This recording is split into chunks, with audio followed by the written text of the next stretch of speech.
Саламатсыздарбы? Жогорку кеңеш апта ичинде талкуулаган мыйзам долбоорлору, өзөктүү өзгөрүүлөр жана орчундуу маселелер парламент көрсөтүүсүндө чыгарылыштын кыскача мазмуну менен таанышып алыңыздар. Тармактык комитет бюджет мыйзамынын аткарылышы боюнча өкмөттүн отчетун кароодон баш тартты. Эмне үчүн маселе күн тартибинен алынууда?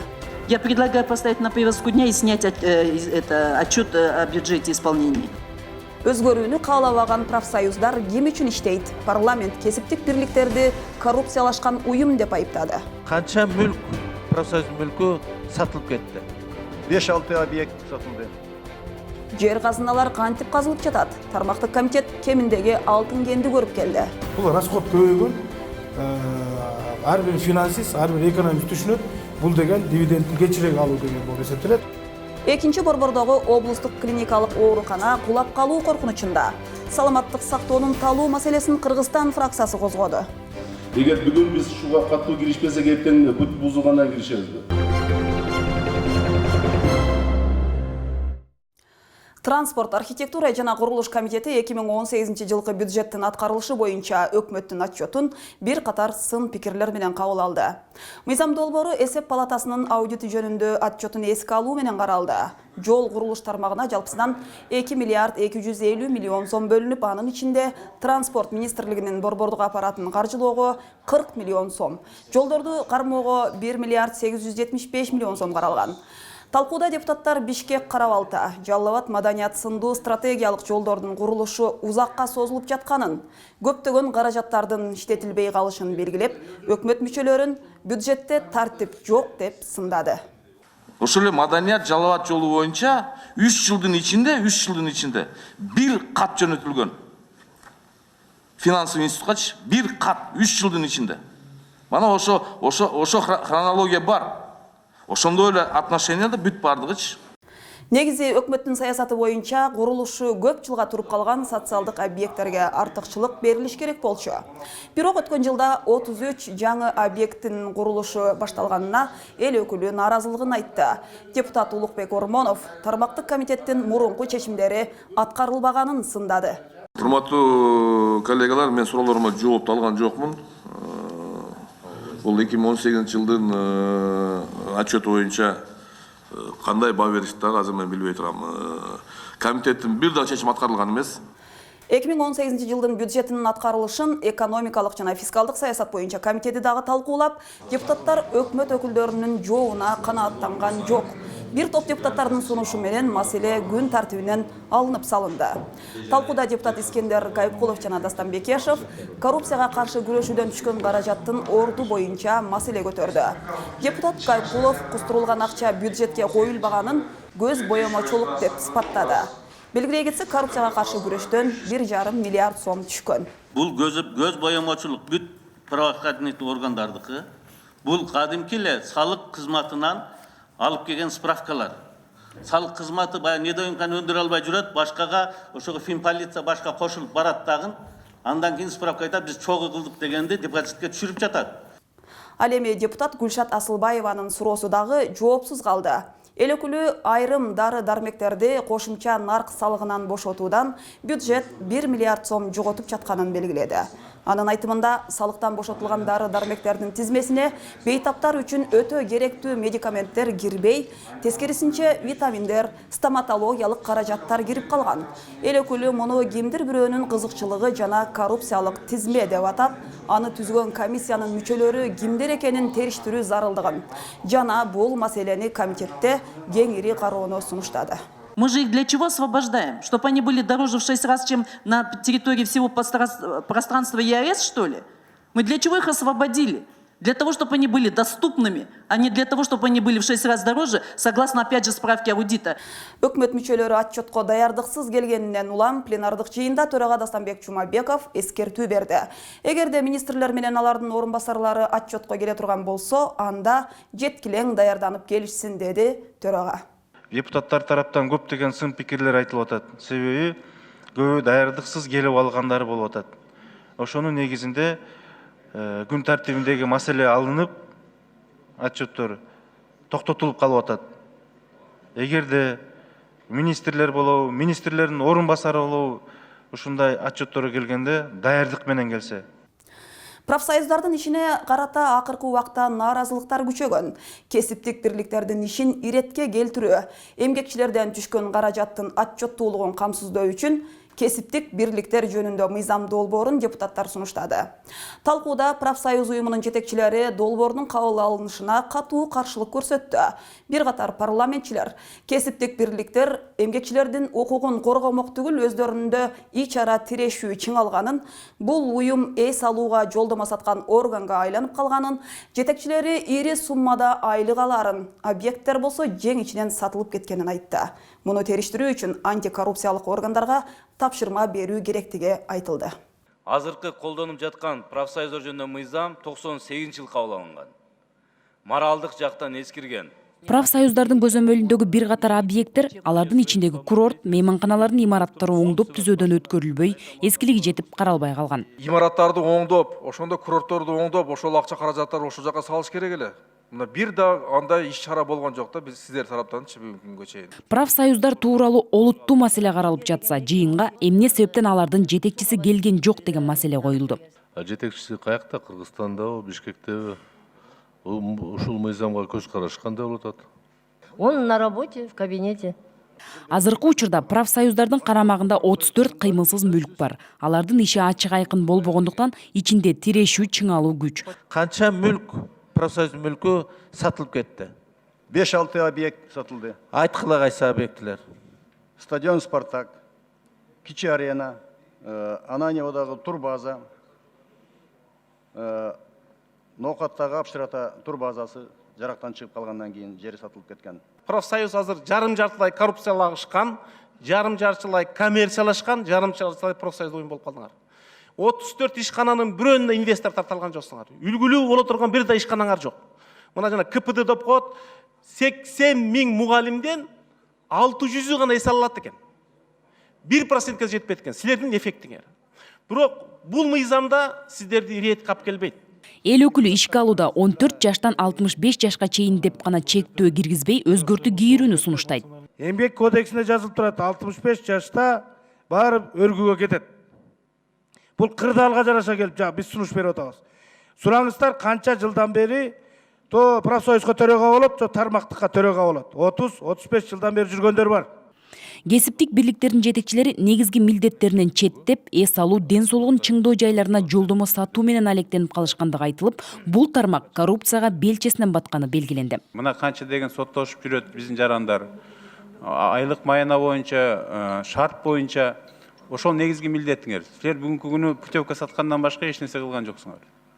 Мыйзамдын максаты профсоюздардын ишин ачык айкын көрсөтүп, түшкөн акчаларды соцфондко тикелей которуу. Ар ким чөнтөгүнө 200 000, 100 000, 70 000, 80 000 салбасын, калганы премия менен бөлүп албасын, мүлктөр сатылбасын деген сөзгө эмне каршыбызбы? Бул эмгекчилердин акчасы. Мыйзам долбоору боюнча көптөгөн талаш тартыштуу маселелер жаралгандыктан коррупцияга каршы күрөш боюнча кызматка иликтөө боюнча тапшырма берүү сунушталды. Менде ачык сунуш. АКСК тапшырма бербейликпи? Биздин профсоюздук бирликтердин бардыгын, акчаларын, имараттарын бир айдын ичинде текшерип туруп парламентке келбейби АКС? Депутаттар жооптуу кызматкерлердин профсоюздарга жылына канча акча чогулат, ай сайын кирешенин көрсөткүчү канча болууда деген суроолоруна жарытылуу так жооп ала албай коюшту. Жыйынтыгында мыйзам долбоору экинчи окууда колдоо тапты. Программаны улантабыз. Кыргызстан менен Түркиянын башкы көзөмөл органдары кызматташууну жакшыртуу боюнча бир пикирге келе аларына төрага Дастанбек Жумабеков ишеним артат. Бул тууралуу спикер Түркиянын жогорку кассациялык сотунун башкы прокурору Мехмет Аскаржаны кабыл алганда билдирди. Төрага Дастанбек Жумабеков Түркия өнөктөш катары Шанхай кызматташтык уюмунун алкагындагы жыйындарга жана ар кандай иш-чараларга жигердүү катышып келатканын белгиледи. Ошондой эле төрага Дастанбек Жумабеков түрк тилдүү мамлекеттердин кызматташтык кеңешинин башкачысы Багдат Амреев менен жолугушту. Бул жолугушуу түрк кеңешинин түзүлгөнүнүн 10 жылдыгына туура келгенине кубануу менен төрага түрк кеңеши 10 жыл ичинде алдыга коюлган максаттарды жүзөгө ашырууда эң мыкты аянт болуп калганын белгиледи. Сөз кезегинде түрк кеңешинин башкачысы Багдат Амреев түрк дүйнөсүнүн өнүгүшү үчүн кеңештин алкагында Кыргызстан жигердүү иш алып баратканын белгиледи. Ошондой эле түрк кеңешинин ишине Өзбекстандагы толук кандуу мүчө болуп киргени айтылды. Тараптар келечекте Түрк интеграциялык фондун түзүү тууралуу ой бөлүштү.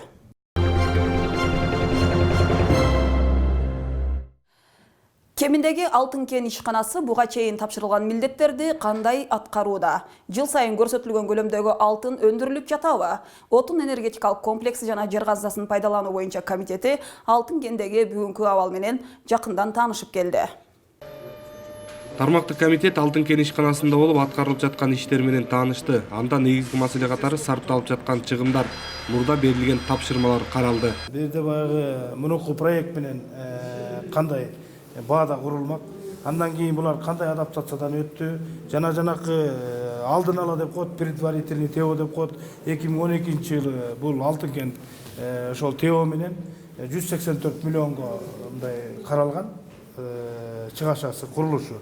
Андан кийин 2015-жылы бул 246 миллионго көтөрүлгөн. Себеби дегенде ТО баягы адаптациядан өтүп окончательный вариант деген бүгүнкү күндө 292 миллион с лишним болуп атат да, мындай с копейками деп коебуз. Бул айтылган суммалар азырынча ачыктала элек. Келтирилген чыгымдарды атайын аудит иликтөөдө. Аудитти күтүп атпайбызбы? Биз биринчи затратты кылып коюп, анан аудит пускай скажет, правильно, неправильно дегенге келип атабызбы? А почему не курсе деп атам? Чоң объемдорго, чоң затраттарга берди деген чоң объемда. Чоң объемго эмне үчүн 40% акция эмет эткен кыргыз алтын не курсе деп атам. Бирок ишкана кемчиликтерди жоюу менен алек. Маселен, лабораториялык иштер боюнча жакшы иштерди жүргүзүп жатат. Кыргызстанда аккредитованный 3 эл аралык деңгээлдеги ошол лаборатория менен иштешип атышат. Ошолордун берген жанагы лабораториядан чыгарган анализдин негизинде бүгүнкү күндө иш жүргүзүлүп атат. Мен ойлойм, бул жерде эч кандай жаап жашыруу деген болушу мүмкүн эмес. Себеби дегенде бул дүйнөдөгү 10 алдыңкы лаборатория болсо, ошонун 3-өө биздин ушул Кыргызстанда ошол бизге анализдер жасап берип атат депчи. Алтын кен ишканасы насыялык каражаттын негизинде ишке кирген. Азыркы мезгилге чейин насыянын белгилүү гана бир бөлүгү жабылды. Бүгүнкү күндө 6 тоннадай алтынды булар сатышты. Анчинен 292 миллион доллар кредиттин ичинен 153 миллион 55 миллион бүгүнкү күндө жабылды. Андан тышкары 168 миллион доллар бүгүнкү күндө жабыла элек. Ошол жабыла элек кезекте эмне үчүн силер ушурасыз? Бул расход көбөйгөн. Ар бир финансист, ар бир экономист түшүнөт. Бул деген дивидендти кечирээк алуу деген болуп эсептелет. Анткени баягы кеткен чыгашалардын баарын жаап бүткөндөн кийин гана дивиденд алабыз. Ошон үчүн биз ошол вопростор менен келдик. Эске салсак, алтын кен сол жээк ишканасы 2006-жылы ишке кирген. Анын 60% акциясы Кытай инвесторлоруна тийиштүү болсо, 40%-на Кыргыз алтын ишканасы ээлик кылат.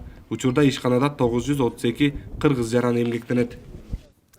Мына ушул сындуу кен казуудагы коопсуздук эрежелери сакталып жатабы деген суроо ар дайым актуалдуу. Акыркы мезгилде коомчулукту дүрбөлөңгө салган бул уран маселеси болду. Уранды казууга тыюу сала турган мыйзам долбоору иштелип чыкканы белгилүү. Бирок документти кароо улам создуктурулуп жатканын эл өкүлү айтууда. Мыйзам долбоордун зарылдыгы тууралуу экология түрмөгүндө сөз болот. Кыргыз Республикасынын аймагында уранды жана торий уулуу заттарды мындан ары иштетүүгө, казып алууга бөгөт коюу жөнүндө мораторий таптакыр иштебесин деген мыйзам долбоорун биз азыр сунуш кылып биринчи окуудан өттү. Бул мыйзамдын чыгышына ошол Кызыл Омполдогу жана уран казуу иштери боюнча элдин жана коомчулуктун талабы түрткү болду бул мыйзамдын иштеп чыгышына. Биз ушул элдин пикири менен, коомчулук менен толугу менен макул болдук. Себеби уран менен торий бул өтө уулуу заттар. Алардан чыккан радиация иммунитети начар адамдарга түп-түз барып эле мындай жабышат. Ошондуктан жана рак оорулары, жаман оорулардын баардыгы келип чыгышын мындай көбөйүшүнүн себеби ушул. Мындан тышкары бул экологияга абдан зыян. Азыр дүйнөлүк проблема, глобалдык проблема. Мына оондон көтөрүлүп, байма-бай көтөрүлүп аткан бул экология, бул суулар, бул таза аба, бул таза продукция. А уран менен торий как раз ушул баалуулуктарга балта чапкан уулуу зат. Биз өзүбүздүн алтыныбызды, көмүрүбүздү, башка кен байлыктарыбызды мына эч кимге алдатпай, чырылашпай, эффективдүү казып алалы. А уран менен торийди казганы токтотолу. Ал эгерде байлык болсо, ал кандайдыр бир мамлекетке акча алып келсе, аны кийинки урпактар жаңы технологиялар менен казып алсын деп атабыз. Азыр ушул бюджетти толтуруш үчүн ошол урандан түшкөн акча экологияга тийгизген зыянды, адамдардын ден соолугуна тийгизген зыянды толуктай албайт. Аларды жаба албайт. Ошондуктан ал акча аргументация бул жерде мен ойлойм суу кечпейт мындай. Ал бул болбогон аргументация. Ошондуктан биз ойлойбуз ушул уран менен торий казууну токтотуш керек. Бул закон, бул мыйзамда уран менен торийди казууну токтотуу жана сырттан уранды алып келип Кыргызстандан переработка кылчу мурун. Аны дагы токтотуу, мына Кара Балтадагы завод боюнча. Мына аба ырайы алмашса давление көтөрүлүп атпайбы? Ошондуктан бул баары бир коомчулукка, ден соолукка, экологияга бул эбегейиз чоң зыян. Муну токтотуш керек. Сокулук районунун жергиликтүү кеңешинин депутаттары жерлерди трансформациялоо маселеси Сокулуктагы негизги көйгөйлөрдүн бири экенин айтууда. Узап бараткан аптада төрага Дастамбек Жумабеков жана башка депутаттар Сокулук районунун жана Шопоков шаарынын жергиликтүү кеңештеринин депутаттары менен жолугушуп, аймактагы жолдорду оңдоо, бала бакча жана мектеп куруу маселелери талкууланды. Төрага өз сөзүндө 28 жыл ичинде өлкөнүн бардык аймактарында инфратүзүм маселеси курч болуп келгенин билдирди. Бирок акыркы жылдары аймактарды өнүктүрүүгө басым жасалып жатканын кошумчалады. Кээ бир айылдардын белдүү эр азаматтарынын демерчилиги менен көп көйгөйлөр чечилип жатат. Аламүдүн районунун Арчалы айылында 70 орундук заманбап бала бакча пайдаланууга берилди. Бала бакчанын өзгөчөлүгү чыныгы бекенчил ишкерлер тарабынан курулгандыгында. Борбор калаанын босогосунда эле жайгашкан Арчалы айылында өмүрү бала бакча болуп көрбөптүр. Бул бала бакча спонсорлар тарабынан салынды, 70 орунду. Бул айылда бала бакча жок болчу. Ушул айылдын элдерине жакшы эле болду. Айтылган маалыматтарга таянсак, Бишкек шаарынын айланасындагы айылдарга бир топ жылдардан бери анча көңүл бурулбай келген экен. Кийинки 2 жылда ичине региондорду деп көбүрөөк көңүл бөлүп, эң обол ушул балдарга, мектепке, бала бакчаларга мына ушундай жакшы көңүл бөлүнүп атат. Район боюнча быйылкы жылы эле 6 мектеп, 3 бала бакча курулган. Ал эми айрыкча жаш үй бүлөлөрдүн талабын гана аттандыра турган бала бакчанын курулушу өзгөчө белгилеп кетүүгө арзыйт. Анткени бул бала бакча бюджеттен бир дагы сом албай, мекенчил жаштардын демөөрчүлүгү Жогорку Кеңештин депутаты Төрөбай Зулпукаровдун жетекчилиги менен курулган. Мамлекеттин бюджетинен же бир дагы кайрымдуулук фондко кайрылбастан чыныгы ушул жердин жарандары, биздин команда, биздин жигиттер чогулуп алып, бүгүнкү күндө баягы чыныгы мекенге болгон сүйүүсүн сиздердин астыңыздарда өздөрүнүн эмгеги менен билдирип, ушул мекеме курулуп отурат. Дагы бир айта кете турган жери бардык талаптарга жооп берген бала бакчанын курулушуна демөөрчүлүк кылган ишкерлерге эл депутатына айылдын ардагерлеринин ыраазычылыгы чексиз.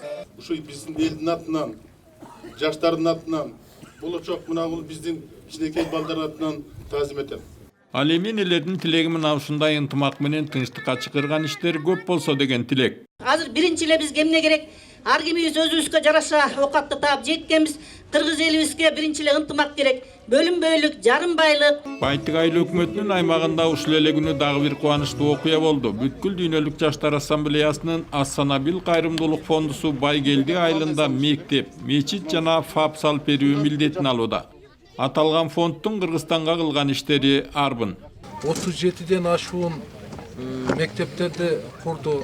Азыр бүгүнкү күндө дагы мына Ысык көлгө, Баткен областына, Ош областына, Нарындын Кочкор районуна 34-44 койкалуу больницаларды, анан бир 100ден ашуун ФАПтарды, ушул 5000ге жакын кудуктарды чыгарып жүргөн. Ошентип Байгелди айылындагы мектептин курулушунун башталышын белгилеп, Жогорку Кеңештин депутаттары, Ас-Санабил фондунун жетекчилери, ардагерлер менен бирге иш башы кылып, жакшы тилек ниеттер менен капсула салышты.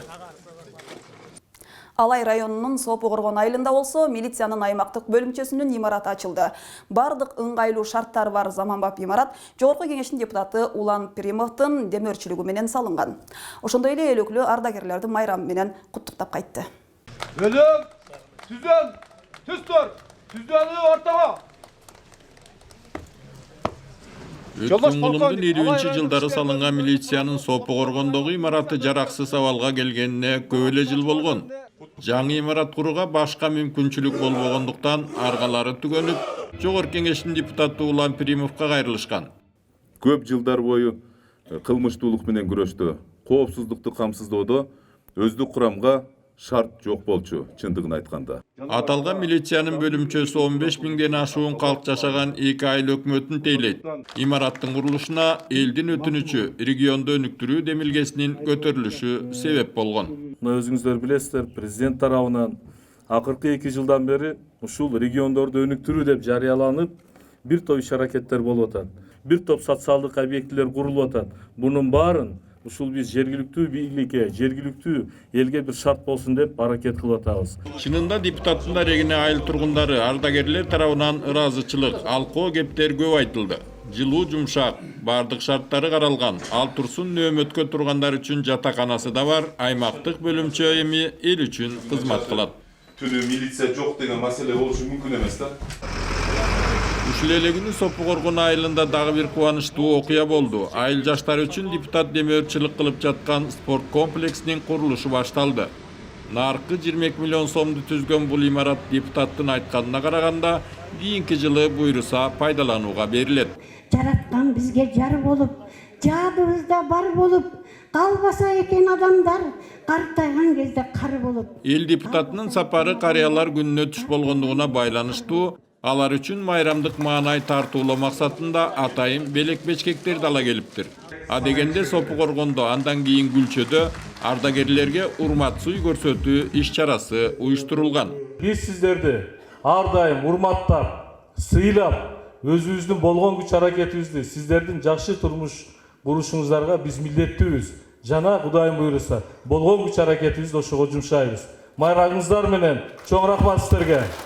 Депутаттын айтканына караганда ардагерлерибизди ардактап, аларга суйурмат көрсөтүү бир күн менен гана чектелип калбоого тийиш. Улуу муундун өкүлдөрүнүн басып өткөн жолу, сиңирген эмгектери үлгү болуп, улам кийинки муунга өткөрүлүп турушу кажет. Аталарыбыздан биз акыл насаат алабыз. Акырындап толуктада чалабыз. Атага ачыкча сөз угузбасак, атанын мураскору боло алабыз. Эл депутаты Будалык айылында да карыялар менен жолугушуп, ала келген белектерин тапшырып, бакубаткарлыкка алады. Ушул эле күнү Алай районунун бардык айылдарындагы улгайган адамдарга эл депутатынын майрамдык белеги жеткирилди. Жашы 70-тен ашкан 2000ден ашуун ардагерлердин эч кимиси куру калган жок. Улгайгандардын күнүнө карата депутат Пархат Түлендибаев Лебединовка айыл өкмөтүнүн карыяларына белек берип, майрамдык маанай тартуулады. Мындай иш-чара эл өкүлү тарабынан жыл сайын өткөрүлүп, салтка айланып калган. Улгайган адамдар келечек муунга үлгү катары жол көрсөтөрүн айткан эл өкүлү келген меймандарга ыраазылык билдирип, майрам менен куттуктады. Бүгүн майрам эмес, күнүгө биз жакшы карашыбыз керек. Бүт апа анелерини чын дилим менен куттуктайм. Чын ден соолук каалайм. Аман болsun, бар болsun. Allah Taala daim колдоп турsun. Ош облустук бириккен клиникалык бейтапкананын бүгүнкү күндөгү абалы өтө начар. Чатыры керектен чыгып, имарат кулап калуу коркунучунда турат. Кыргызстан фракциясынын депутаттары Ош шаарында көчмө жыйын өткөрүп, ооруканага бөлүнөт делген каражатты кечиктирбей берүү талабын коюп келишти. Фракция мүчөлөрү Ош облустар аралык бириккен клиникалык ооруканасынын абалы менен таанышты. Имарат мындан жарым кылым мурда курулуп, бүгүнкү күндө жараксыз абалга кептелүүдө. Өлкөнүн түштүк аймагындагы райондордун тургундарын тейлеген бул оорукананын чатыры четинен иштен чыга баштаган. Себеп эгерде неметпесе ертең жаңбыр жааганда бардык отделенияны баягы эгерде оңдоп түзөп ремонт кылсак, ошолор баягы ремонтубуз бузулат, баягы эле суу агат. Ошондой болот да. Муну эскерип, ушул 40 жылдан бери мына. Көчмө жыйында эл өкүлдөрүнүн көңүлүн бурган дагы бир көйгөй түштүк аймактагы жападан жалгыз гематология борбору болду.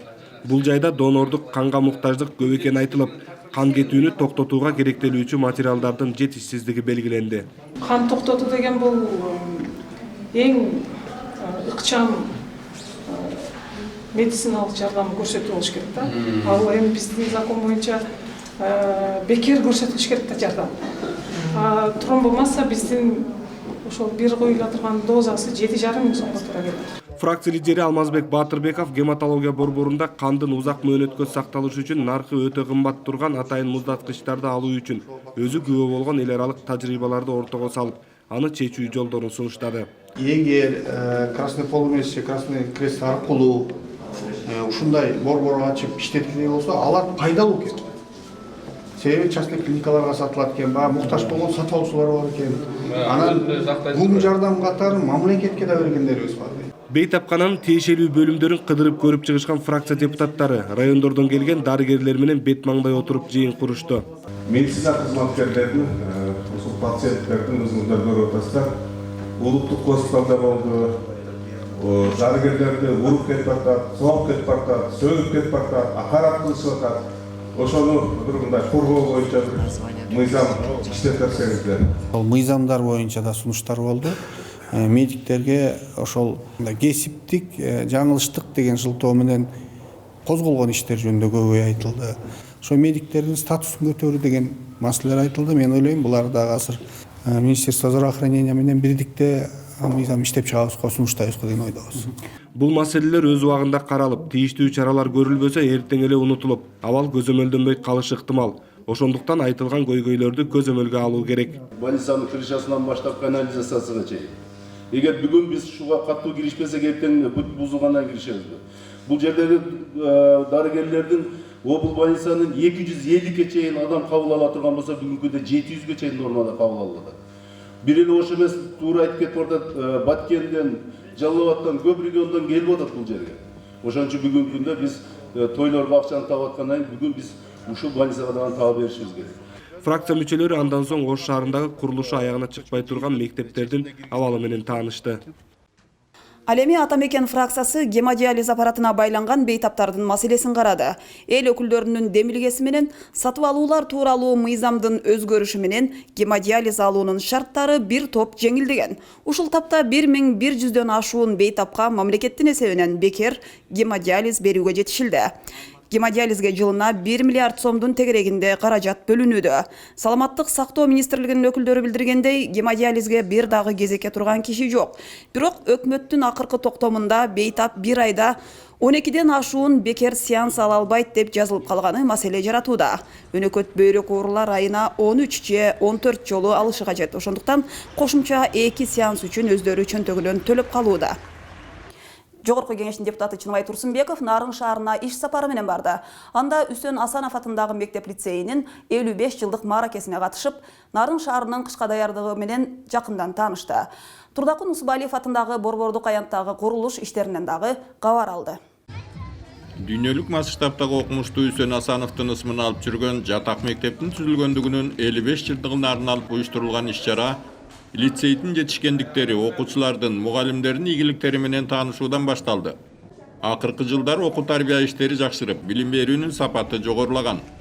Мунун бардыгы мектеп лицейдин 55 жылдыгын салтанаттуу белгилөөгө дем берген. Кыргыз мамлекеттин туусун бийик желбиреткен, эң негизгиси чыныгы адам деген атка татыктуу келечек ээлерин алтын уябыздан дайыма учура берүүгө биз милдеттүүбүз. Иш-чарага катышкан Жогорку кеңештин депутаты Чыныбай Турсунбеков мектеп жамаатын, окуучуларды куттуктап, мугалимдердин түйшүктүү эмгегине токтолуп, мугалимдердин социалдык абалын жакшыртууга мамлекеттик деңгээлде көңүл бурула баштаганын белгиледи. Балдарга билим берип аткан агай эжейлердин жашоо турмушу жакшырыш керек. Айлыктары мына жаңы эле мамлекет тарабынан, өкмөт тарабынан айлык 30%га көтөрүлдү. Бул буюрса жакшы кадам. Сөзүнүн соңунда эмгеги сиңген мугалимдерге төраганын атынан Жогорку кеңештин ардак грамоталарын тапшырды. Мааракеде алыс жакындан келген бүтүрүүчүлөр, облустук, район шаардык билим берүү мекемелеринин жетекчилери куттуктап, келген меймандарга окуучулар концерт тартуулады.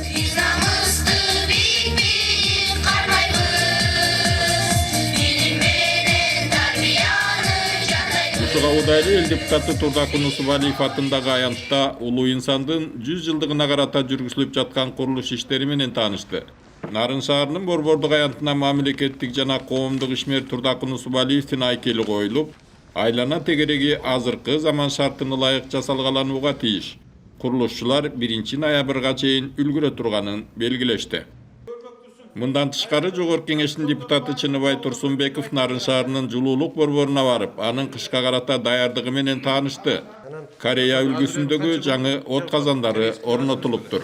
Бул мурда 6000 тоннадан ашык көмүр болчу. Ал убакта объемубуз 17.000 гигакалорий болчу. Азыр 33.000 гигакалорий болду. Жаңы үйлөр кошулганына байланыштуу азыр 3.500 тоннага. То есть ошо кетип турган көмүрдүн жарымы менен экесе көп. Шаардын экологиясына зыян келтирбөө үчүн түтүндү суу аркылуу чыпкалап өткөрүүчү жабдууларды коюшкан.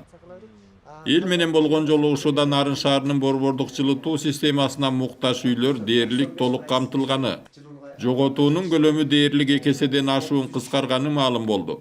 Депутат тарабынан көмүр менен камсыздоону ыкчамдатуу зарылдыгы белгиленди. Кыш быйыл катуу болчудай болуп турат. Чындап эле көмүр боюнча тартыштык байкалып турат. Силер эми 40% камсыз болуп турсуңар. Кыштан амелесен чыгара турган силерсиңер, силер жакшылап иштеп, шаардын элин жылуулук менен камсыз кылсаңар, анда менимче шаардын эли ыраазы болуп, үшүбөсө кышында. Демек, силердин коллективге ыраазы болот. Жылуулук тармагынын кызматкерлери эл депутатына эч кандай өтүнүч билдиришкен жок. Тескерисинче депутаттын көмөгү менен жетишкен ийгиликтерин айтып, ыраазычылык билдиришти. Мына ушул сыяктуу эл өкүлдөрү өз көзү менен көрүп келген оор проблемалар аркыл маселелер саатында өкмөткө угузулду. Эшикте 21 кылым, бирок жарыгы жок айылдар бар. Түптөгү Каркыра айылындагы балдар эски мончодо окуп жатышат. 500 окуучуга ылайыкталган мектепке 3000дей бала окуйт. Чек арадагы чырдан улам каза болгон аскер адамдын үй бүлөсү учурда батирде баш калкалоодо. Алардын турак жай көйгөйүн чечип берүүнү эл өкүлү суранды. Мамлекетибиз үчүн өз өмүрүн берген патриотубуздун үй бүлөсүн үйү менен чечүү маселесин жана ошол жигитибизге жана жаракат алган жоокерлерибизге мамлекеттик сыйлыкка көрсөтүүнү сунуштайт элем да. Манасчыларды, төкмакындарды мамлекет жогорку айлык менен камсыздашы керек. Себеби алар улуттук баалуулуктарды жайылтууга салым кошууда. Чоң маареке болгондо аларды эстеп чакырабыз. Келгиле деп. Калган күндөрү алар эмне кылып атышат, кантип жашап атышат. Ушундай чоң манасты, ушундай өзүнө батырып жүргөн кишилерди биз барктай алмасак, анда манас деп айтканыбыздын эмне бир зарылчылыгы бар дейм да. Айсулуу Тыныбекова дүйнө чемпиону болду. Анын артында эбегейсиз милдет колдоо турат. Ошондуктан машыктыруучусунун эмгегин дагы баалоо керек. Сооронбай Шарипович Айсулуу Тыныбековага 3 бөлмөлүү батир берип, чоң бир колдоо көргөздү. Эстафетаны мындай өкмөт албайбы?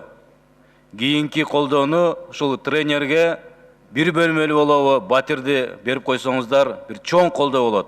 Калк саламаттыгына кам көрүү мезгил талабы.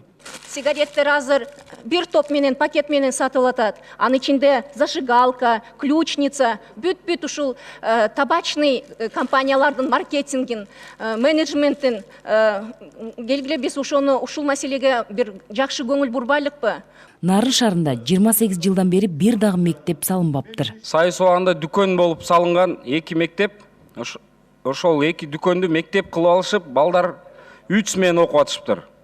Мектепти салып бербесеңер, шаар тургундары көбөйүп, өтө мындай балдар бар окуучу жери жок болуп атыптыр. 500дөй окуучу окуй турган мектепте 4 нөөмөт менен 3000ге жакын окуучу билим алууда. Анын сапатына ким кепилдик берет? Ар бир ошо сааттын жетишпегинден бир предметтик саат 20 мүнөттөн окулат. Кандай 20 мүнөттө кандай билим берилет да? Ошондуктан булардын өтө ыраазычылыгы көп. Ысык көл облусунун Түп районуна караштуу Каркыра айылында балдар эскилиги жеткен мончодо билим алышууда. 16 бала окуйт. Окууканалардын жоктугунан байланыштуу 1-2 класс бириккен. 3-4 класстын окуучулары бирге окууга мажбурда. Кыш мезгили оор болгондуктан кабинеттер жылыбайт. Курулушу эбак эле башталып, бирок ушул кезге чейин бүтпөгөн мектептердин спорт залдары аягына чыгабы? Эгер мектепке бюджеттин каражаты жок болсо, жок дегенде ошол спорт залдарды, кошумча мектептерди куруп, сиздер ошо колго алып, ошо маселелерди чечсеңиздер болот. Ушул жана башка көйгөйлөрдү эл өкүлдөрү аркыл маселелер саатында көтөрүп, чечүү жолун өкмөткө багыттады. Аймактарды таза суу менен камсыздоого байланыштуу бир катар гранттык насыялык макулдашуулар талкууланып, анын концепциялары жактырылды. Европа өнүктүрүү банкы Каракол шаарын суу менен жабдуу тутумун калыбына келтирүү долбооруна грант насыя бөлмөкчү. Келишимге ылайык Каракол шаарын суу менен жабдуу системасын реабилитациялоо долбооруна 15 жылдык мөөнөт менен 11 миллион 224 миң евро көлөмүндө жеңилдетилген насыя жана техникалык кызматташтык үчүн 1 миллиондой евро өлчөмүндө инвестициялык гранттык каражат бөлүнөт. Ошондой эле Саудия фонду Баткен жана Талас облустарын таза суу менен камсыздоо долбооруна 20 миллион доллар насыя берүүгө даяр. Кыргыз өкмөтү менен Ислам өнүктүрүү банкынын ортосундагы суу менен камсыз кылууну жана санитарияны жакшыртуу долбоору боюнча насыялык макулдашуу палатада каралды. Келишимге ылайык насыя 30 жылдык мөөнөткө 1% үстөгү менен алынууда. Эгерде долбоор ишке ашса, эки облустун 146 миң адам жашаган 135 айылы таза суу менен камсыз болот. Долбоордун аткарылуу мөөнөтү 4,5 жыл. Жогорку кеңештин депутаты Айнуру Алтыбаева жергиликтүү кеңештин депутаттары, активист жана лидер аялдар менен жолугушту. Жолугушууда эл өкүлү өз ишмердиги мыйзам чыгаруудагы келечек пландары тууралуу айтып берди. Тагыраагы саясат, экономика жана калкты социалдык жактан колдоо боюнча жазылып жаткан мыйзам долбоорлор тууралуу маалымат берди. Депутат айымдар жаңы кабыл алынган айылдык кеңештерге 30%дык гендердик квотаны сактоо боюнча мыйзамдын аткарылышын көзөмөлдөө боюнча ой бөлүштү. Бюджет жана финансы комитетинин былтыркы тапшырмасы аткарылып, Бишкектеги спорт мектеби 48 миллион сомго ремонттолуп жабдылды. Комитет мүчөлөрү спорт мектепте көчмө жыйын өткөрүп, жасалган ремонт ишине жакшы баасын берди. Албетте, мамлекеттин салган инвестициясын спортчулар келечекте актайт деген ишеним чоң. Биринчи жыйынтыктарды дал ушул спорт мектебинин бүтүрүүчүсү Айсулуу Тыныбекова көрсөттү. Өткөн жылы депутаттар тобу спорт мектебине барып, анын абалын көргөн кез. Жыртык полдор, сынык столдор менен керебеттер, көгөргөн дуалдар, курулгандан тарта капремонт көрбөй, спорт колледжинин окуу корпусу, жатаканасы, спорт комплексинин абалы өтө начар болчу. Спорттук инвентарлардын эскилигине депутаттар күбө болушкан. Ошондой эле балдардын тамак ашынын сапатын жакшыртуу, мугалим машыктыруучулардын айлык акысы боюнча маселе көтөрүлгөн. Ошондо комитет спорт колледжине керектүү каражат бөлүнсүн деген катуу талапты аткаруу бийлигине койгон. Натыйжада бюджеттен 48 миллион сом бөлүнүп, окуу жайдын имараты 80% ремонттолуп, жаңы эмеректер менен жабдылды. Каражатты үнөмдөп, толук жетишип, көз көрүнөрлүк мындай башка бул жер эмес, Кыргызстандын башка дагы ушул мектептерине үлгү боло турган жакшы мектеп куруп коюптур. Эл өкүлдөрүнүн катуу эскертүүлөрүнөн кийин спорт мектебиндеги балдардын тамак ашы дагы бир топ жакшырган. Антсе да депутат Максат Эгембердиевдин пикиринде спортчу окуучуларга берилүүчү тамактын калориясын дагы көтөрүү кажет. 213 сом экен бир спортсменге. Азыр медиктердин атайын негиздемеси бар. Канча калория спортсмен бир күндө жеш керек, ошончо энергия таратагларын ошону восстановить этиш үчүн.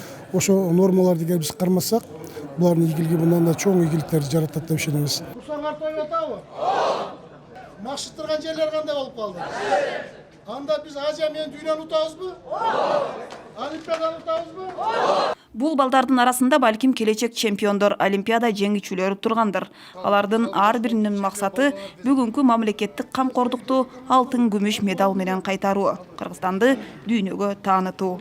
Тамактар да жакшырды, ремонттор жакшы өзгөрүп тургандай эле. Өзгөрүү болупту, өзгөрүү аябай болдучу.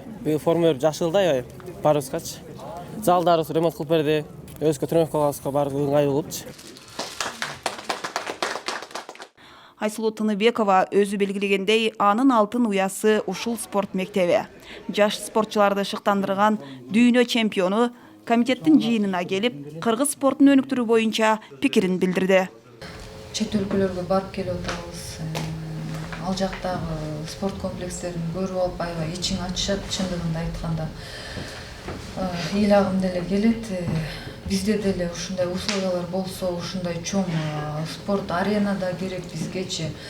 Жанагындай дүйнөлүк чемпионат өткөрүш үчүн, чемпионат Азияларды өткөрүш үчүн бизде ушул күнгө чейин бир дагы спорт аренабыз жок. Спорт колледжинин эмгек жамаатынын экинчи эңсөөсү заманбап спорт арена. Окуу жайдын директору Кадырбек Ергешев спорт аренасын курууга жер аянты даяр дейт. Комитет мүчөлөрү спорт колледжде окуган балдардын тамак ашына бөлүнгөн каражатты кайра карап чыгуу, мектептин ичинде медициналык пункт ачуу, спорт аренасын куруу үчүн анын долбоорун иштеп чыгуу тапшырмасын берди. Анын аткарылышын тармактык комитет көзөмөлгө алмакчы. Сиздерге айтып үлгүргөн парламент кабарлары ушулар болду. Кененирээк кеңеш KG сайтынан таанышсаңыздар болот. Берүүнү жогорку кеңештин басма сөз кызматы даярдап, мен Жаннат Мажитова алып бардым. Саламатта калыңыздар.